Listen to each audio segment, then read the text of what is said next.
Welcome to social post. నేను Nihal. So ఈరోజు మన దగ్గర సర్టిఫైడ్ వెల్త్ మేనేజర్ రేవంత్ చల్మల గారు ఉన్నారు. సార్తో మనం మాట్లాడదాం. Hello sir, welcome to social post. Thank you అండి. సార్, ఇది వన్ ఆఫ్ మై ఫ్రెండ్ నన్ను ఒక క్వశ్చన్ అడిగారు. ఆయన ఎప్పుడు రీసెర్చ్లో ఉంటారు, ఎప్పుడు డేటా అనేది కలెక్ట్ చేస్తూ ఉంటారు. So research mutual funds. Okay. So mutual ఫండ్స్లో ఆయన ఆల్రెడీ ఇన్వెస్టర్ కూడా.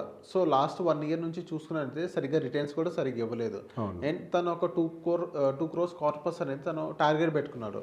సో ఈ లాస్ట్ 1 year కనుక చూసుకున్నట్లయితే ఆ 2 crore కార్పస్ అనేది తను రీచ్ అవుతాడా అని ఒక భయంలో ఉన్నాడు. సో నిజంగా కార్పస్ అనేది రీచ్ అవ్వగలుగుతాడంట ఈ 1 year రిటర్న్స్ చూసిన తర్వాత? అతని వయసు ఎంత అన్నారండి? 32. ఎంత సంపాదిస్తారు నెలకి? 60,000. ఏం చేస్తుంటారు? సాఫ్ట్వేర్. సో బేసిక్గా 32 years సాఫ్ట్వేర్, ఇంకా 62,000 అంటే ఇంకా కిందనే ఉన్నారు ఆయన. ఓకే. నేను ఇక్కడ ఒక మాట చెప్తాను. సో ఇక్కడ నిన్ననే ట్రస్ట్ మ్యూచువల్ ఫండ్ ఏఎంసీ మీటింగ్కి వెళ్ళాం. దాని ప్రమోటరు రాకేష్ జున్జున్ వాళ్ళ founding CEO, rare enterprises CEO, ఆయనే దీని ప్రమోటర్. ఆయన ఒక మాట చెప్పారు, ఇన్వెస్టింగ్లో కీ రోల్ ప్లే చేసేది రీసెర్చ్ల కంటే కూడా సైకాలజీ అని. ఓకే. సో బేసిక్గా ఇక్కడ సైకాలజీ అనేది చాలా కీ రోల్ ప్లే చేస్తూ ఉంటుంది. ఇప్పుడు 1 year రిటర్న్స్ చూసిన తర్వాత కొంత కాన్ఫిడెన్స్ దెబ్బ తీసుకున్నారు చాలామంది. ఆయన ఏంటి, చాలామంది రిడెంషన్లు కూడా చేసేవాళ్ళు ఉన్నారు చాలామంది. కానీ ఇక్కడ ఒక ఫస్ట్ అసలు మనం ఒక ప్రాసెస్ చెప్తాం, వెల్త్ క్రియేషన్ అనేది ఎట్లా జరుగుతుంది అనేది. వెల్త్ క్రియేషన్ అనేది ఇన్కమ్తోనే జరుగుతుంది. ఫస్ట్ ఒక చిన్న కథ చెప్తాను, రియల్ స్టోరీ నేను విన్నది. చాలా కింద చిన్న ఫ్యామిలీ నుంచి వచ్చాడు. ఒక నార్మల్ టీచర్ ఆయన, వెరీ నార్మల్ టీచర్. సో మంచి డిసిప్లైన్డ్ పర్సన్, ఎదగాలని, మంచిగా స్థిరపడాలి అని చెప్పేసి కోరిక బలంగానే ఉంది. యూజువల్గా స్టార్టింగ్లో ఆయనకి పెద్ద ఎత్తున మార్కెట్స్ మీద కన్విక్షన్ లేదు, స్ట్రాంగ్ నమ్మకాలు లేవు ఆ రోజుల్లో. లేట్ 2015-14 దానికంటే ముందు టైం, 15 ఆ టైం అనుకుంటా. పెద్దగా స్ట్రాంగ్గా ఏమీ నమ్మకాలు లేవు. Over the period of time నిదానంగా వాళ్ళు వీళ్ళు చెప్పడంతో నమ్మకం అనేది కొద్ది కుదురుతుంది. ఇన్వెస్ట్మెంట్స్ పెడుతున్నారు. సో ఇక్కడ పాయింట్ ఆయన ఇన్వెస్ట్మెంట్ పెట్టడం కాదు. ఆయన ఫస్ట్ అసలు నేను బాగుండాలి, నేను ఇన్వెస్ట్మెంట్ పెట్టాలి అని అంటే నాకు ఇన్కమ్ అనేది సాలిడ్గా ఉండాలని ఒక విషయాన్ని ఆయనకు క్లారిటీ వచ్చింది. నేను ఇలానే ఏదో ఒక చిన్న స్కూల్లో నేను టీచింగ్లు చేసుకుంటూ ఉంటే నేను ఎదగను. I have to create something miracle. నేను అంటే ఒక కోచింగ్ సెంటర్స్ చేయటము, లేకపోతే ఒక మంచి కోచింగ్ సెంటర్లో స్టార్ ట్యూటర్, ఇట్లా అంటే మంచి రిటర్న్స్. ఎందుకు ఇంటర్మీడియట్ కాలేజ్లో ఉండే లెక్చరర్స్కి కూడా 5-6 లక్షలు శాలరీలు ఇస్తున్నారు. అవునా? నా టైం నేను చదువుకున్న 10 ఏళ్ల క్రితమే 2 లక్షలు 3 లక్షలు ఇచ్చేవాళ్ళు. మరి ఇప్పుడు ఇంకెంతనే నాకు తెలియదు, ఇంకెక్కువ ఉంటాయి. ఇప్పుడు 10 లక్షలు ఇచ్చిన ప్రొఫెసర్లు, ఇంటర్మీడియట్ లెక్చరర్లు కూడా ఉన్నారు నెలకి. If you are star in your profession you will get paid. ఆయన ఆ రోజు ఆ సిద్ధాంతాన్ని నమ్మాడు. గట్టిగా 15,000 రూపాయల జీతం పర్ మంత్ నుంచి 10 lakh rupees per month salary వరకు ఎదిగాడు. ఓకే. మంచి సాలిడ్గా ఎదిగాడు అద్భుతంగా. దాదాపుగా 9 కోట్ల కార్పస్ బిల్డ్ చేశాడు. 9 కోట్లు. ఎంత జీతంతో మొదలుపెట్టాడు? 15,000. ఎంత జీతానికి వెళ్ళాడు? 10 లక్షల శాలరీకి వెళ్ళాడు. ఎంత కార్పస్ బిల్డ్ అయింది? 9 కోట్లు. ఈ 9 కోట్ల కార్పస్కి ఈయన రీసెర్చ్ ఏమైనా పనిచేసిందా? లేదు. మరి ఏం పని చేసింది? సైకాలజీ. ఆయన growth mindset towards his profession. నువ్వేమన్నా రీసెర్చ్ అనలిస్ట్వా? You are getting paid for that? No right. దేనికి వస్తుంది మీకు శాలరీ? మీరు చేసే పని, ఐటీనో వాట్ ఎవర్ ఇట్ ఈస్. అవును. శాలరీ కదా దానికి కదా వచ్చేది, డబ్బు దానికి కదా వచ్చేది. మరి నువ్వు డబ్బు వచ్చే దాని మీద ఫోకస్ చేయకుండా ఇట్లాంటి వాటి మీద ఫోకస్ చేస్తే ఎంత రిటర్న్ జనరేట్ చేస్తావు? అవును. నెలకి సరే 60,000 వస్తున్నాయంటే 50%, అసలు 50% సాధ్యం కాదులే, కానీ సరే 30,000 పెట్టినా లేదా 25,000 పెట్టినా సంవత్సరానికి సేవ్ చేసేది ఎంత? 3 లక్షలు. సంవత్సరానికి సేవ్ చేసేది 3 లక్షలు. ఏదో ఒక అడ్వైజర్ దగ్గరికి వెళ్ళి ఆ 1% ఇస్తే ఆ 3 లక్షల మీద 3,000 రూపాయలతో ఆయన సర్వీస్ ఇస్తాడు. 3,000 రూపాయలని కెరియర్ విలువ. నువ్వు దేని మీద ఫోకస్ చేయాలి? ఆ రీసెర్చ్, ఈ టూల్స్, వీటి మీద పెట్టే టైము, టెక్నాలజీ అప్గ్రేడ్ ఎట్లా అవ్వాలి, కెరియర్ అప్గ్రేడ్ ఎట్లా అవ్వాలి, శాలరీ అప్గ్రేడ్ ఎట్లా అవ్వాలి, నేను బెటర్ కంపెనీకి ఎట్లా ప్రమోషన్ తోటి పైకి మూవ్ అవ్వాలి, దీని మీద కాన్సన్ట్రేట్ చేస్తే యూ విల్ గెట్ ఇన్కమ్. అసలు కంటే వడ్డీ ముద్దంట. అసలు పక్కన పెట్టి దీని మీద ఎందుకు ఫోకస్ పెడుతున్నారు? అర్థమైందా? Is how can you see 1 crore corpus, 2 crore corpus, I will do research, you do research, you will keep doing research. One day you will lose job also.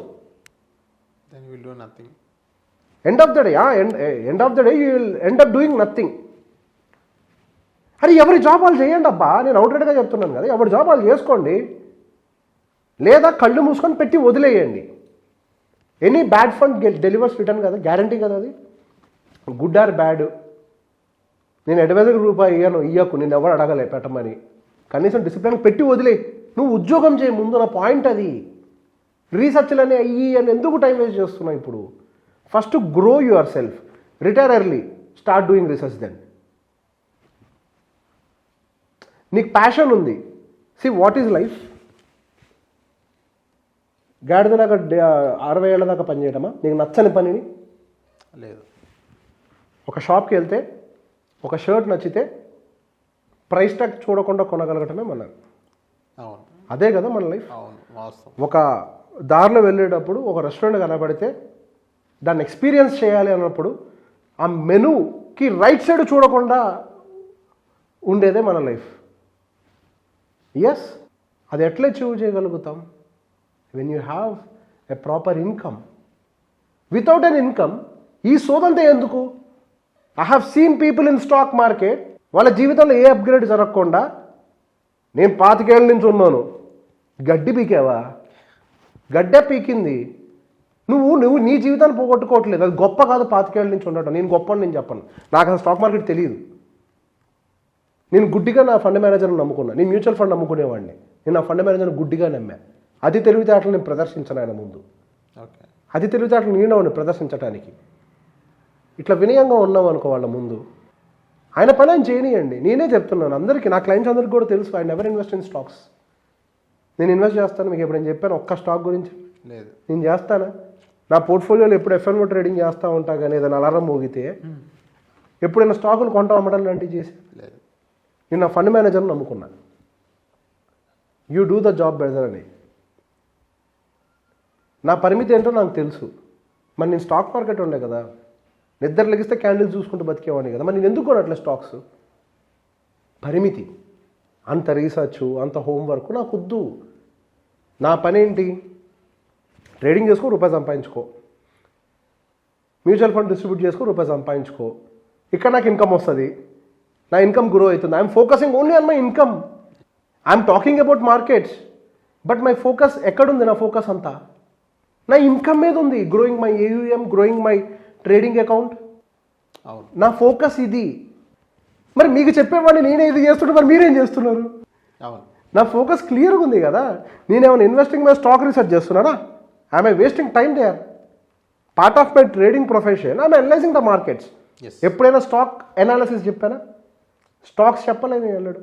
I only spoke about broader market, part of trading. అది నేను ఏదైతే ట్రేడింగ్లో నేర్చుకున్నా అది చెప్తున్నాను అంతే. అవును, అంతకుమించి ఏం చెప్పట్లేదు. ఇన్వెస్టర్స్కి సెక్టార్స్ అవన్నీ కూడా సెలెక్ట్ చేయాలి కాబట్టి దట్ ఈస్ మై రెస్పాన్సిబిలిటీ. అది నా జాబ్ బ్రదర్. అవును, నేనేమో రీసెర్చ్ అని చెప్పి నా టైం వేస్ట్ చేయట్లేదు. It's my job. నా ఇన్వెస్టర్స్ యొక్క ఒక వెల్త్ని గ్రో చేయాలి కాబట్టి I have to do that. At least basic research, not the stock, at least sector analysis. Sector analysis చేసి బైఫర్కేట్ చేసుకుంటాం. That is what we generally do. So బేసిక్గా నేను చేసేది నా పని. నేను ఇంకేం పని చేయట్లే. I make money out of it. మీరు సంపాదిస్తారా దీంతో డబ్బులు? మీరు దేంతో సంపాదిస్తే దాని మీద ఫోకస్ పెట్టండి. దీంతోనే సంపాదిస్తా. So I'm focusing here. Okay. యూట్యూబ్లో వాళ్ళని చూసి, నాలంటూ ఒకటి చూసి గొట్టంగాళ్ళు అంటాము, మన బోర్డు మంది ఉన్నాం. ఆయన గొప్ప. నీ పనికి నువ్వే గొప్ప బ్రదర్, నా పనికి నేను అంతే. నీ పనిలో నువ్వు గొప్ప. నేను ఈ పని చేస్తుంటే ఈ గొప్ప కాదు. నా పని అదే, నీ పని ఇదే. You earn money there, invest here. We manage money here, we earn money and we again invest there in mutual funds. Okay. So focus more on earning. The real king is cash. Create your cash flow. Very strong cash flow. డబ్బు వస్తూ ఉంటే ఎంతైనా పెట్టుబడి పెట్టచ్చు. డబ్బు వస్తూ ఉంటే ఒకటి కాదు 10 పెట్టండి, 10లో 5 అన్న హిట్ అవుతాయి. ఓకే. 10 ఇంకో 5 పోయినా. అర్థమైంది. రీసెర్చ్ మీద టైం వేస్ట్ చేస్తే లేదో పని చేయండి. ఉద్యోగం మానేసి ఫైనాన్స్ బ్యాక్గ్రౌండ్ ఉంటే రీసెర్చ్ అనలిస్ట్ ప్రిపేర్ అటన్న బోండి కనీసం. ఎందుకు ఈ సగం పనులు? అవును. నా పని కాదు కాబట్టి నేను చేయట్లేదు స్టాక్ రీసెర్చ్. నేను అనుకోలేదు రీసెర్చ్ అనలిస్ట్ అవ్వాలని, నేను చేయట్లే. అంతే. నేను అటు పోవాలనుకుంటే ఇది ఎందుకు చేస్తాం, మళ్ళీ అదే చేసేవాడిని. అవును. రీసెర్చ్ అనలిస్ట్ ఎగ్జామ్ రాసుకొని నేనే సెబీకి అప్లై చేసుకొని అదే పని చేసి స్టాక్ అనాలిసిస్ ఇచ్చే అది నా బిజినెస్ చేసేవాడిని.